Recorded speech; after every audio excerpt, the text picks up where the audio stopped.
Aquí comienza Crónicas y Reportajes con Alfonso Amburger. Las aguas lluvias que se derraman por el centro de San Jacinto doblan por la calle 19 y antes de convertirse en arroyo se meten por debajo de la tarima Luis Ramón Monche Vargas del barrio Yucasá y una cuadra más abajo, antes de la esquina de Betilvia Díaz, doblan por el Guanábano. Debió ser la guanábana por la gran cantidad de árboles de este fruto en los patios. En este barrio popular nació Osvaldo Díaz Alfaro, un fuerte precandidato por Colombia Humana a la alcaldía de San Jacinto. Osvaldo, bienvenido a este diálogo. Gracias, Alfonso. Gracias a ti. Gracias por tener en cuenta el proceso de pacto histórico. Ahí enseguida pues entró a corregir candidatura no de tanto de Colombia Humana, sino de la coalición del pacto histórico. Pero están en el proceso, ¿no? En el proceso, por supuesto. Bueno, Osvaldo, ¿qué recuerdos tienes del Guanábano y por qué no la guanábana? Bueno, del Guanábano, pues eso fue una niñez muy bonita, porque yo creo que tú la viviste también. Somos como casi contemporáneos, si no estoy mal. Era el tiempo de la bolita de cristal, del trompo, de elevar cometas, de jugar fútbol, de jugar bate, de jugar tapilla, de jugar el 3-3, todos esos juegos de niñez. Cuando pasamos a vivir ese barrio, porque mi papá vivía en una vereda que se llama todavía Basura. Está a unos escasos 5 minutos de aquí del municipio. Y de allí pasamos a una casa en el barrio del Guanábano. Le dicen Guanábano, pues sí, estoy de acuerdo contigo, ¿por qué no Guanábana? Pero creo que el machismo todavía lo tenemos insertado en las venas. Bueno, en ese barrio nos mudamos y era un barrio sin luz, era un barrio realmente pobre, de muchas casitas humildes de bareque. ¿No ha cambiado mucho? De palma. Ha cambiado bastante porque ya no se ven esas casas de bareque ni de palma, pero era digamos el contexto de esa época, el barrio humilde de casas de palma, de patios inmensos, criando gallinas, puercos, donde albergamos también los animales, los burros, los mulos, los caballos, que eran los que utilizábamos para ir al campo. Era como una cuchilla contra el arroyo, los dos arroyos, Cocosolo, Yucasá. Exactamente, era una cuchilla, porque ahí ese barrio lo corta por del lado atrás, el caño ese que está antes que viene ya atravesando todo el pueblo y que pasa por la tarima que tú has descrito. Allí ese caño corta, ahí desembocan las aguas y a un caño que va a dar al arroyo central. Corta al barrio por la parte de atrás y al lado está el barrio, le decimos Cocosolo. Cocosolo, sí. Donde nació Mercedes Huelva, la mujer de tío Ramón. Donde la niña Hortensia, que era la popular niña Hortensia, que tenía un colegio que era bastante popular. Claro. Sí. Entonces, pues. ¿Y la Guajirita donde se daban puños? La Guajirita era un espacio que todavía no se había poblado y era, digamos, bastante arenoso ese sector y llamábamos campos de fútbol, improvisábamos los partidos de fútbol y ahí resultaba uno peleando, entre peleas que a veces se daban y después uno se abrazaba con el amigo, al día siguiente se reconciliaba, pero eran peleas a puño limpio. Osvaldo, le llamaban la Guajirita por eso. O sea, un reflejo de la bonanza de la península. Sí, señor. Oye, Osvaldo, tu papá se llamaba Joaquín Pablo Díaz Caro. ¿Por qué le llamaban Basura? ¿Era despectivo el término para el monte donde él hacía sus rosas? Bueno, fíjate que esa era una parcela bastante pequeña, yo diría por ahí unas 6-7 hectáreas, ahí nací yo en una troja de palo, Ajá. porque mi papá que sembraba tabaco allí ¿En esa basura? vereda, en basura. Entonces se hacían unos ranchos inmensos donde se guindaba el tabaco y ahí mismo en la parte, en los alares que llaman ellos, hacían unas trojas donde uno dormía. Ajá. ¿Sí? Le llamaban trojas, le llamamos trojas. Ahí nací yo en esas trojas. Y después que pasamos al barrio, era un barrio sin luz. Ese Guanábano era un barrio sin luz. Cuando llegó la luz a ese barrio, eso fue una alegría inmensa. El primer televisor lo tenía mi tío Manuel Alfaro y ahí nos íbamos a ver las películas. Manuel Alfaro Arias. Manuel Alfaro Castellar, que es el papá de Manuel Alfaro. De Malari. Francisco Alfaro Arias. Poeta y bueno. Exactamente. Entonces, fíjate, retomando el tema de la parcela, yo muchas veces me pregunté, e incluso le pregunté a mi papá, ¿por qué basura? Si esto aquí es un paraíso. Una cosa hermosa. Sí, sembraba tabaco, había plátano, todos los cultivos de la zona, que se dan en la zona. Y pues él me decía en algunas ocasiones, me dijo, no, es que el tema es por un basurero que había como que a la entrada. Entonces le llamaron basura porque la gente botaba ahí. No habían esas empresas recolectoras de basura. Era basurero a cielo abierto. A cielo abierto. Exacto. Entonces siempre le echaban a la orilla o a la entrada de los caminos de la vereda. ¿Ese es qué camino de las Peñitas o qué? No, ese es el camino a la entrada de la vereda Gavilán. Ajá. Antes de la vereda Gavilán está a mano izquierda está esa parcela que le llaman basura. Al lado está una represa que es la represa de Silvio Vázquez, donde criaba peces y eso tenía. Y más arriba está la estrella que era el difunto Teacher. Exactamente, por esa vía. Ajá. Bueno, viene basura, viene ahora donde vive Luis Roberto Quiroz, creo que se llama, o Lucho Quiroz, que es hermano de Teacher. Él vive después de basura, él tiene su finquita ahí. Después viene la finquita que era de Teacher, que la habían parcelado en Incora, en el proceso de Incora, cuando Incora existía, que estoy hablando hace muchos años, en el año 80 por ahí. Correcto. Sí, en los años 80. Pues nosotros estuvimos con Álvaro Arriete y el Teacher, los tres, de los tres yo soy el único que estoy vivo. Fuimos a arrancar una mata de yuca para un sancocho. Y Álvaro, tú sabes que Álvaro tenía su idea izquierda y le iba mamando gallo y le decía, ya te metiste a Burgués, ya compraste terreno, 2 hectáreas. Sí, arrancamos la mata de yuca y hicimos el sancocho. Bueno, son anécdotas al margen de la entrevista. ¿Has vuelto a ese territorio, Osvaldo? Claro, paso todos los días. Yo tengo... Bueno, después que mi papá salió de ahí, porque mi papá tenía un crédito, hizo un crédito en la Caja Agraria, me acuerdo yo, a raíz de que tenía el terreno, entonces hacían unos créditos para comprar ganado, y compraron ganado con mis tíos, con Rafael Alfaro, que también él lo metió ahí en la parcela, y se presentó el robo de ganado más descarado en la zona, y casi todos los días le robaban una vaca. La última vez le robaron el toro, que era un ejemplar, y él dijo, no, yo voy a devolver esta vaina a Incora. ¿Y la devolvió? Devolvió todo lo que tenía ganado porque tenía un crédito. Ajá. Y hasta entregó la tierra. ¿Y eran cuántas hectáreas? Era radical. Sí, por ahí unas 7 hectáreas, 8 hectáreas. Entonces se presentaba mucho el robo y ya después de eso entonces se aspiró a una tierra más atrás, que es la vereda Gavilán, donde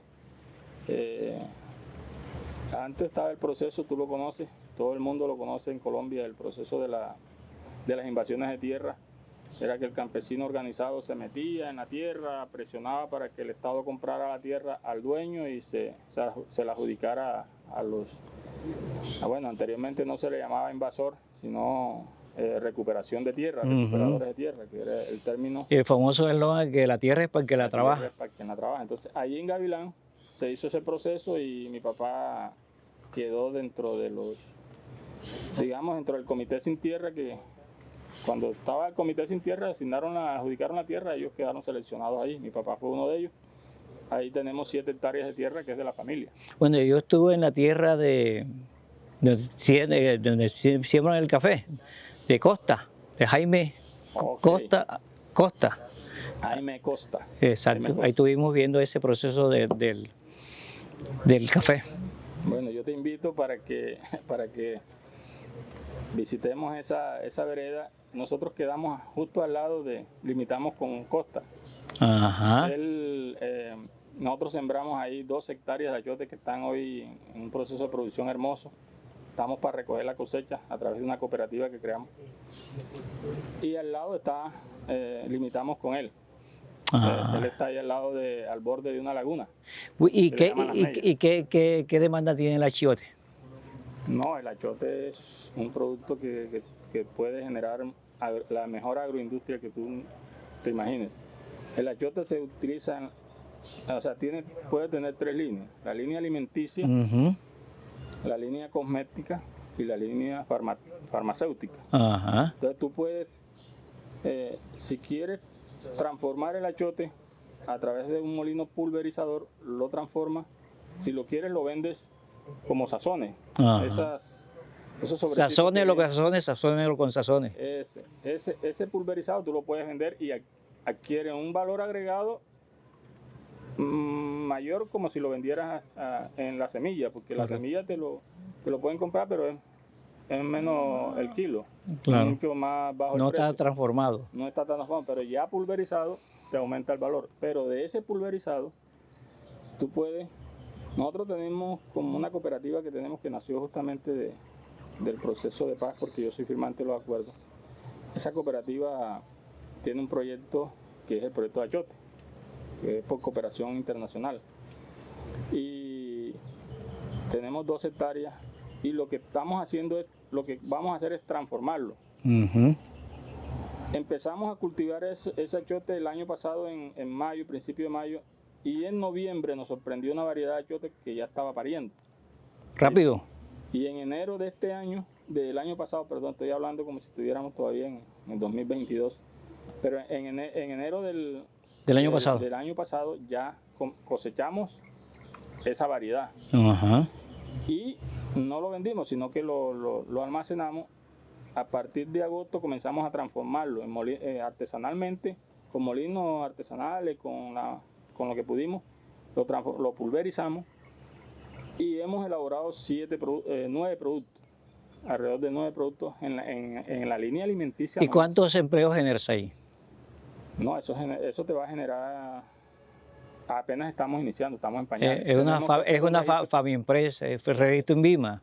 Tenemos que hacer registro en Vima, estamos en ese proceso, porque para poder tener registro en Vima tenemos que tener una infraestructura. Ujú. Tiene que casas que tengan que tengan escritura. Sí, incluso las marcas de los productos, porque tenemos 9 productos en la línea alimenticia. Ujú. Tenemos otros que ya tenemos, digamos, las fórmulas y tenemos la literatura de cómo se aplica toda la parte también sanitaria que debe llevar en la línea farmacéutica y en la línea de cosméticos, Ajá. porque también se utiliza para La pintura y la... pintar labios, para toda una serie de cosas en el tema de cosmetología. Pero nosotros hasta el momento hemos avanzado en 9 productos en la línea alimenticia. Tenemos aceite de achote, tenemos achiote picante, que es Ujú. un achiote que se produce, o sea, se mezcla el achiote pulverizado con el ají vasco picante pulverizado, se mezclan y da un producto que se llama, nosotros lo hemos denominado achote picante. Correcto. Tenemos el achote trisabor, tenemos el sazone solo, que lo tenemos es una caja de sazones que tiene un contenido de 50 sobres, cada sobre de 1.6 gramos, que es el que venden en las tiendas. Eso lo procesan allá mismo en la finca. Nosotros lo empezamos a procesar en la finca porque tenemos ahí estamos organizando. Instalaciones. ¿Y No tenemos instalaciones son porque cuántas estamos hectáreas? ¿Cuántas hectáreas? Tenemos 12 hectáreas ¿Y sembradas. eso produce por kilo, tonelada? ¿Qué? En teoría nosotros nunca habíamos sembrado esto, pero en teoría, en todas las investigaciones que se han hecho,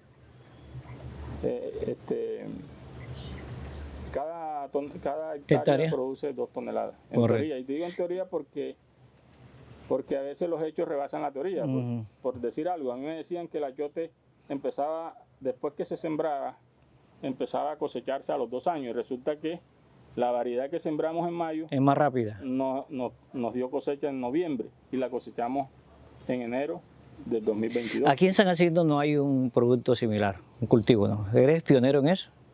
Creo que no lo hay. ¿Y, No quién, conozco de eso. quiénes son tus competencias Perdón. en el mercado de la costa, del Caribe, ¿no? Porque creo que esto es tropical, este cultivo, ¿no? Sí, este cultivo se presta para, incluso en las zonas donde existen elevadas temperaturas, por el tema, incluso el tema de cambio climático, él es resistente al cambio climático, Ujú. aporta el tema de la, digamos, de la Biosfera y esa, de de la atmósfera. de la atmósfera, porque es un árbol. Tú ves allá, ese árbol que está allá, achote, es un Ajá, árbol nuevo. claro. Este que tú ves allá es un achote. Ese es un árbol nuevo. Ujú. Ese árbol no puede tener más del año y medio, no lo puede tener, no lo Correcto. tiene. Así están Y- los tuyos como ese. Sí, están, y algunos más ¿Y frondosos, qué distancia tiene un árbol del otro? cada 4 metros. Metros. Una hectárea tiene 635 palos. ¿Y se puede utilizar para pastoreo y eso o no? Claro, ya después que esté grande ya tú puedes meter ganado y no hay problema. Ah, Puedes pero- cultivarle, de hecho yo lo he hecho, ajonjolí, ñame, yuca en el centro. Bueno, volvamos al Y el guanábana. achote tiene el tema de que te dura 40 años más o menos de vida. Uf, claro. Oíste. Es como el cacao que aquí también está produciendo muy bien, también tiene esa perspectiva como 12, 15 años creo. Sí, claro. Porque es que el aguacate se ha muerto por falta de asistencia. Parece que el campesino no lo supo cosechar. O lo encontró ahí como lo pusieron fue para que le diera sombra al café. Porque esto era tierra cafetalera. Bueno, pero no, Sí, vamos, claro. no vamos a hablar del aguacate. Yo quisiera hablar, estamos hablando con Osvaldo Díaz Alfaro, precandidato por el Pacto Histórico a la alcaldía de San Jacinto, pero antes queríamos conocer para que nuestros televidentes conozcan el personaje que hemos invitado en el día de hoy. Él tuvo una infancia muy pobre en un barrio marginal de San Jacinto del Guanábano, y me contaba en la preentrevista que su papá, el carácter de él, que es un carácter bastante fuerte, de pronto lo recogió de su papá, que tuvo un problema con Gregorio Díaz, que era su abuelo tuyo. ¿Cómo fue el problema que tuvieron inconvenientes, no se llevaban bien? ¿Cómo fue la situación? Sí, yo era un niño, estábamos en una edad promedio de entre 8 y 10 años, cuando yo empecé a conocer la problemática de... Pues yo escuchaba a mi abuelo, el abuelo Gregorio, pero mi papá nunca dejó visitarlo, nunca nos habló para la posibilidad de un encuentro con él, de visitarlo, siempre hubo ese. Y te estoy hablando de la edad de 8 años, que ya empezamos a conocer eso. Cuando yo tenía unos 10 años, él fallece. Antes de fallecer, se pone en estado crítico de salud. Y él manda con unas tías mías que, digamos, ellas sí tuvieron el contacto, son familiares de mi papá, o eran familiares, ellas también ya fallecieron. En esa época ellas siempre visitaban y ellas eran las que traían razones. Mira que tu abuelo, Llevaban y traían. sí, mira que tu abuelo, que esto, que lo otro, pero nunca hubo ese contacto directo entre mi papá y nosotros como nietos del Señor a visitarlo, nunca lo tratamos, nunca, jamás. ¿Y él no tenía más hijos? No tenía más hijos, fue un hijo que lo llamaban los hijos bastardos cuando Por la calle por la decían. calle, pero era hijo único. Ajá. Era hijo único y mi papá, me acuerdo que cuando él estaba grave, que lo mandó a buscar, él no quiso llegar y reunió a la familia y dijo que él no era familia de él y que tampoco, o sea, nuestros hermanos y nuestra hermana le dio la orientación y la orden de que ¿Ustedes son cuántos hermanos? somos 9, éramos 10, falleció uno, ¿Tú eres el único que estudió? el único que estudió eso. ¿Te rebeldizaste contra el monte? Sí, señor. Bueno, Osvaldo, ¿quién era Gregorio Díaz? Gregorio Díaz, lo que pude conocer de él era mi abuelo, vivía en una de las casas, podríamos decir, emblemáticas de San Jacinto, porque él era dueño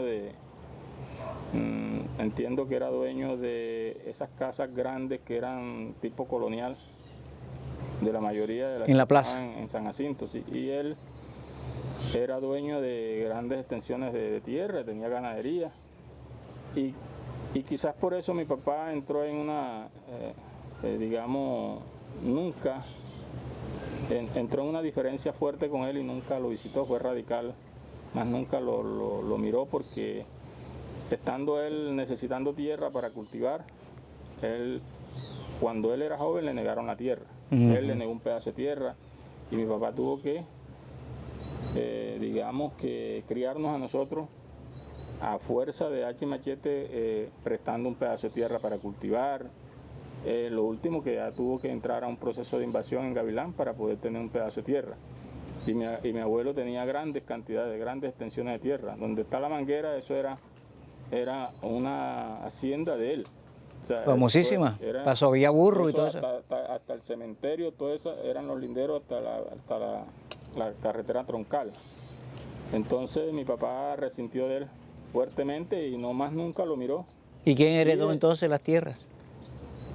Entonces, exacto, Gregorio tenía un hermano que, si no estoy mal, se llamaba Pablo Díaz, le decían Pablo Díaz.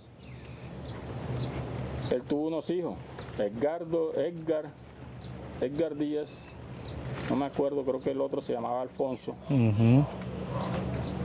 Y ellos hicieron uso de esa herencia, de la propiedad, de la herencia, porque mi papá cuando mi abuelo muere, él dice, no, aquí nadie va al entierro, nadie le guarda luto, porque ese señor no es nada de nosotros. Radicalmente. ¿Y tú te pareces en parte a tu papá? En cuanto al carácter, sí, heredé un carácter fuerte e incluso en la radicalidad, porque, bueno, todo el proceso que se vino después de la carencia, del tema de las necesidades, de la forma como vivíamos, yo lo fui interpretando y eso me fue, a medida que iba entendiendo la realidad. Primero pensaba que la pobreza, las culpas de las necesidades y las carencias que teníamos en la casa eran responsabilidad de mi papá y de mi mamá. Que si pasábamos hambre era porque ellos de pronto no asumían las cosas como eran. Pero ya cuando empiezo a conocer la dinámica social y empiezo a mirar y a leer documentos de los clásicos del marxismo, ya me doy cuenta de que el tema no es culpa de mi papá ni de mi mamá, sino de un orden social que está mal organizado, que tiene unas relaciones sociales que no permiten que haya, digamos, esa igualdad entre todos los hombres. Entonces ahí empecé a investigar, comencé a llenarme de razones. Desde pequeño fui rebelde, fui peleador. Le pateaba la puerta. Mi papá, si yo me cortaba jugando fútbol, si algo pasaba, él lo quería corregir con un juguete, con la cubierta o con una estilla de leña, lo que primero agarrara entonces, atrás de uno para castigarlo, porque uno hizo su pilotuna. Hizo su cosa. Entonces yo era de los que salía y no me dejaba agarrar y pateaba las puertas y me iba y tenían que ir a negociar conmigo para poder regresar a la casa. Tenía todo un día fuera de la casa y me buscaban en todo el pueblo hasta que me conseguían y me mandaban razones. Me mandaban a un conciliador, a un negociador. Me acuerdo que Ponchi, mi primo hermano, que falleció en un accidente con Rafa La Zorra, que llamaban Rafa La Zorra. Mataron por aquí, yendo para San Juan. Yendo para San Juan, sí. Me acuerdo que él era uno de los que... Conciliador. Era de los que me buscaba y él garantizaba que no me pegaba. Él era primo hermano. O sea, ya tú eras negociante. Ya era negociador, estando en esa dinámica, ¿no? Me contabas tú, Osvaldo, que aguantaste hambre, que a veces te ibas para el colegio con un pan de sal con agua, ni siquiera con gaseosa. Exactamente, a veces era un bolillo de sal, le llamaba uno. Eran unas roscas así, unos bolillos. Lo compraban donde Licho de Gucho. Donde Licho de Gucho, donde Anillito. Eran las tiendas más populares ahí, las tiendas más cerca y más populares. Y nosotros, me acuerdo yo que nos íbamos a veces en esas crisis hasta sin desayunar. Cuando podíamos desayunar, desayunábamos con un bolillo de sal. ¿En qué colegio? En la Escuela Mixta General Santander. ¿En la Loma? En la Loma aquí de Santander. Osvaldo, tú que lo has padecido, ¿cómo describes el hambre? No, eso es una condición del ser humano demasiado, digamos, Dolor. demasiado dolorosa, demasiado indignante, porque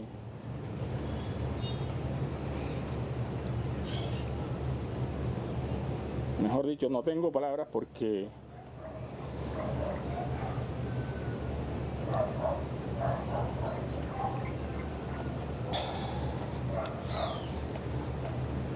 Bueno, estamos en esta entrevista muy sensible con Osvaldo Díaz Alfaro, contándonos algo de su niñez en el Guanábano. Osvaldo, bueno, ¿en qué momento cae tu primer libro que cae en tus manos que te cambiaría la vida?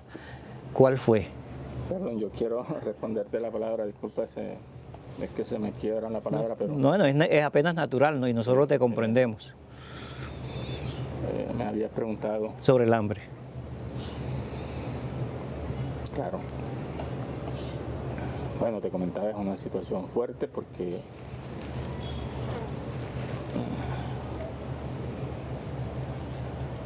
pensar que un niño, un joven,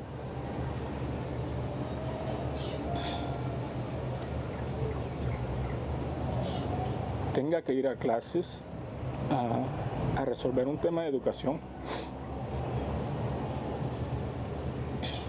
con hambre, no lo concibo. Claro que no.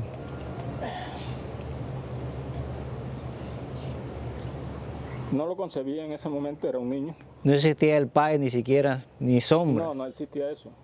En los colegios de primaria en Santander, me acuerdo yo que, perdón, me acuerdo que daban la bienestarina, hacían unas ollas unas ollas inmensas, las cocinaban y entonces llamaban a todos los alumnos por curso a hacer fila y le daban, uno tenía que llevar el vasito de su casa y le daban un vaso de bienestarina. Eso era lo que existía. Pero realmente era un tema fuerte. Eso era un complemento, no era un una complemento, claro. exactamente. Pero es fuerte porque... Complemento a lo que no había. Pues ya no era complemento, sino algo... Exactamente, entonces, fíjate que es fuerte no solamente pensar uno ir...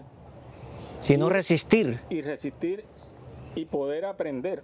O sea, es jodido. ¿Recuerdas Tú alguno? estás pensando que cuando regreses no vas a encontrar nada. Sí, porque hambre que espera comida no es hambre.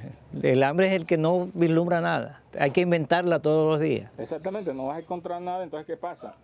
Regresas y tienes que ir al monte a hacer las labores con tu padre y con tus hermanos para poder cultivar yuca, lo que se pueda producir en el campo para poder comer, para poder cultivar el tabaco. Y eso es demorado. Y eso es demorado. Entonces, fíjate que nosotros, todos los hermanos, bueno, mi padre siempre los puso, les dio la posibilidad de estudiar. Él decía, no, vamos a ponerlos al colegio, nos ponía al colegio, pero todos desertaron. El único que resistió fui yo.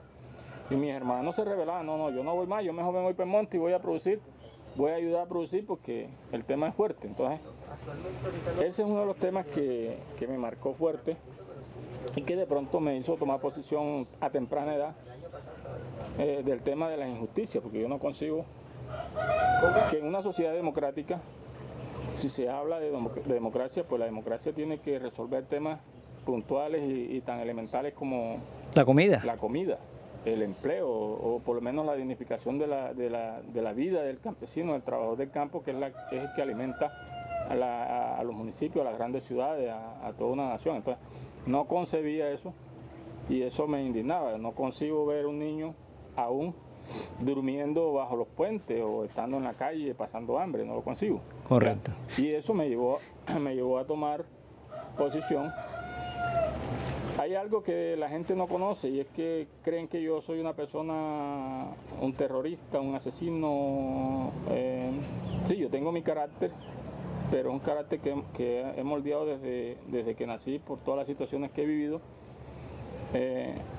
Pero soy una persona muy sensible y muy social. No, o sea, el hecho de que yo tenga un carácter fuerte, que sea una persona que digamos sepa tomar las cosas y que no me